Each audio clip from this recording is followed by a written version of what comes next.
71-এর বেশি পার্সেন্ট মানুষ পেয়ার পদ্ধতিতে নির্বাচন চায়। কনস্টিটিউশন অর্ডারের মাধ্যমে আইনি ভিত্তি দেওয়া যায়, কারণ আমরা বলছি পার্লামেন্টের মাধ্যমে এই আইনি ভিত্তি ঝুঁকিপূর্ণ। কারণ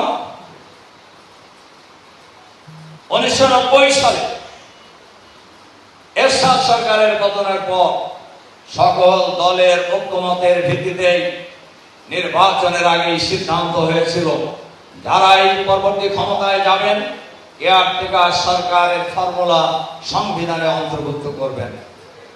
কিন্তু এরপরে যারা ক্ষমতায় এসেছিলেন ওনারা কেয়ারটেকার সরকারের এই ফর্মুলা পার্লামেন্টে অন্তর্ভুক্ত, সংবিধানে অন্তর্ভুক্ত করেন না। যার কারণে আমার আন্দোলন হয়েছিল, 173 দিন হরতাল হয়েছিল, আপনারা জানেন। এরপরে সরকার একটি ডামি নির্বাচন করেছিল, আপনাদের জানা আছে কিনা? 15 ফেব্রুয়ারি মনে আছে 96 সালে 1 মাসের সরকার ছিল এবং আন্দোলনের মুখে এই কেয়ারটেকার সরকারের ফর্মুলা সংবিধানে অন্তর্ভুক্ত করে পদত্যাগ করে ওনারা চলে গেছিলেন।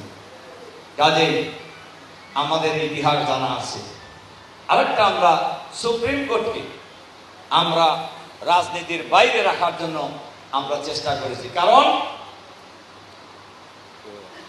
এই বাংলাদেশে যারা আইনি ভিত্তি দিতে বাধা দিচ্ছেন তারাই বক্তৃতায় বলছেন, আমরাও বলছি যে কোর্টকে সরকার, কোর্টের কাঁধে বন্দুক রেখে সরকার বাংলাদেশের জনগণকে একটার পর এক জুলুম নির্যাতন চালিয়ে যাচ্ছে। আমরা বলেছি ঐকমত্য কমিশনে এই কোর্টকে ব্যবহার করে কেয়ারটেকার সরকার বাতিল করেছিল ফ্যাসিবাদী সরকার।